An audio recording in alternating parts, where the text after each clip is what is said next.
Quiero ir a Constitución. ¿Cómo está el movimiento, no? Ahí en Constitución. Romina Amor, después de tantas aperturas, después de tanto que ha cambiado, bueno, ¿cómo está todo, no? Claro, y después de que se sumaran 60.000 chicos y docentes que empezaron a viajar desde la semana pasada también en el transporte público, bueno, la imagen es esta, un movimiento realmente muy importante, con mucha gente, y cuesta a veces, ¿no, Dani?, pensar que todavía estamos a un 50-55% del total de la capacidad del transporte público. Vos sabés que a uno le cuesta imaginar cómo viajaba la gente antes de entrar en pandemia, si había el doble de usuarios que los que estamos viendo en este momento. Realmente en este momento a uno le llama la atención porque piensa que realmente no sé cómo viajaba antes la gente, porque es realmente impresionante la cantidad de gente que en este caso, por ejemplo, estamos viendo la cola del subterráneo. Miren hasta dónde llega, ya lo hemos mostrado varias veces, pero se sigue repitiendo esto, da prácticamente la vuelta toda la plaza y se llega a cruzar incluso con las colas de los colectivos, ¿no?, del 168, que también es otra fila bastante larga, y en un momento se cruzan todos. Miren, bueno, ahora no, ahora porque justamente llegó el colectivo, pero miren, esa es la fila del 168 que hace un ratito daba la vuelta y se cruzaba también con la del subte. Y estamos, insisto, hablando solamente de un 55% del total de gente que viajaba antes de la pandemia. Y déjame contarte algo, Dani, yo no sé si ustedes recuerdan, hoy es 3 de marzo. Bueno, hace exactamente un año se daba en la Argentina el primer caso de coronavirus. ¿Ustedes lo recuerdan? Una persona, un hombre de mediana edad que había vuelto de Italia, que estuvo internado en una clínica. Bueno, hace exactamente un año del primer caso de coronavirus en nuestro país. Todavía faltan 2 semanas para que se cumpla el aniversario de lo que fue el ingreso Dijo a una que todavía tiene cuarentena estricta, que después fue, bueno, virando al DISPO, al ASPO, mirá, bueno. Sí, en una entrevista. Pero fíjense, a un año de esa situación, prácticamente uno en la calle pareciera no notar la diferencia, ¿no? Ve muchísimo movimiento y sin embargo, insisto, estamos recién al 50%. Obviamente se ha sumado, como decíamos, en los últimos tiempos los chicos que van a la escuela, los docentes, los papás que llevan a los chicos a la escuela. Pero ahora vamos a hablar directamente con los usuarios, a ver cómo están viajando. ¿Qué tal? ¿Cómo te va? Buen día. Preguntarte cómo estás viajando en estos últimos tiempos. ¿Mucho más movimiento? ¿Ves más gente? Mucho más movimiento ahora, muchísimo más. Igual, los contagios están, si es que... Claro. ¿Y vos cómo te cuidas? ¿Seguís teniendo todos los recaudos? Bueno, sí, obviamente no, tenemos como el barbijo siempre, puesto. el alcohol, barbijo, y siempre así, vida social, o sea, con nadie, nada. A partir del inicio de clases, ¿notaste que hay más cantidad de gente en la calle? Sí, mucho más gente, más gente, sí. Está bien, gracias, muchas gracias. A ver, seguimos acá recorriendo la fila. ¿Qué tal? Buen día, ¿cómo estás? Te molesto para preguntarte, bueno, no sé, ¿te estás dirigiendo al trabajo, a estudiar? Estoy yendo a rendir un examen. Yendo a rendir un examen. Contame cómo viajás en los últimos tiempos, si notás más movimiento, digo, sobre todo a partir del inicio de clases. Es la primera vez que viajo en un año más o menos. Ah, bueno. En el tren al menos. ¿Sí? Y estoy de zona sur, así que la primera vez que viajo en el subte. ¿Y cómo viajaste? ¿Bajaste del tren en el Roca? Claro. ¿Mucha gente? ¿Había gente parada? Bastante organizado. Sí. Bastante organizado dentro de todo. Ajá. Bastante organizado. Y ahora el subte. El subte no sabía, no estaba seguro si era con cola, sin cola, cómo era la cosa, si se podía entrar por allá. ¿Tuviste que sacar el permiso de circulación? Lo saqué por las dudas. Claro. No me lo pidieron, pero lo saqué por las dudas. No te lo pidieron. Cuando saliste de la estación de Constitución tampoco te lo pidieron. Bueno, ahí está, gracias, y suerte en el examen. Bueno, este es un tema, ¿no? La realidad es que hay que seguir tramitándolo porque te pueden llegar a pedir ese certificado único de circulación, pero la realidad también es que no te lo piden.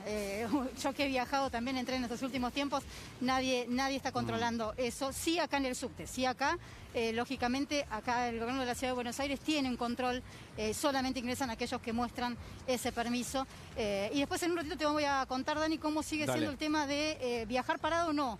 En un ratito te doy más especificaciones al respecto. Dale, gracias, Romina. Bueno, ¿cuántas cosas cambiaron desde aquel caso cero, no? Cómo se está viajando, las restricciones. Y mirando la imagen, y la cantidad de víctimas fatales producto del coronavirus que en su momento nadie imaginó, ¿no? ¿Qué te parece? En aquel marzo del año pasado. Y fíjate la imagen, Dani, porque lo hemos dicho muchas veces y no me gustaría dejar de decirlo.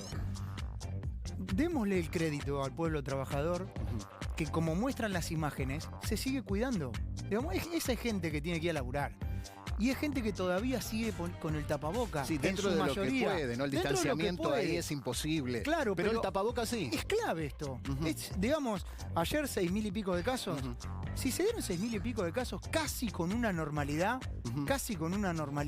es gracias a que nos seguimos cuidando. Por supuesto que no estoy Fíjate hablando... cómo cambió eso también, porque hace un año, cuando apareció el caso cero, había pánico de tocar las superficies. Sí. Y el tapaboca era Es algo que verdad. te decía, no, bueno, los que están contagiados no es tan necesario. Y todo cambió. Todo Hoy cambió. el tapaboca es clave y tocar superficies no es tan grave, por supuesto. Sí. Conviene la higiene siempre. El Yo alcohol en sigo gel. igual. Pero no es la primera vía de contagio. Pese a lo que me recomendó Gaby, yo sigo igual con la superficie. Nunca Digamos, está de ¿para más. qué cambiar?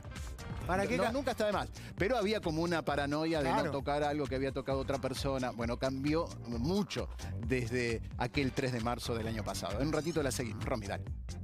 Sí, Dani, y hace 12 meses, hace un año, lo mirábamos de lejos. Yo me acuerdo, Gaby, que estábamos con nuestros móviles en Ezeiza entrevistando a la gente que llegaba justamente de Europa, porque el virus estaba allá, hasta que llegó el paciente cero. El paciente cero, y hoy se cumple un año de ese diagnóstico, ¿no? Claudio Ariel Pazzi tiene 44 años y había llegado al país el 1 de marzo, justamente en un vuelo desde Barcelona, pero había estado en Italia, en Milán, en la zona más afectada durante el mes de febrero del año pasado. Sí, es ¿no? empresario textil y lo que había ido es, digamos, a recorrer, ferias. todos los sitios de la moda exactamente para poder vender sus telas. Sí, y en ese recorrido él decía, yo había escuchado hablar del coronavirus, de lo que estaba Lejos. pasando en China, y me llamaba la atención que en Italia, en Milán, donde él había estado recorriendo estas ferias internacionales, no había protocolos, dice, nadie controlaba la temperatura, no había alcohol en gel, como que no se daban cuenta de lo que estaba pasando.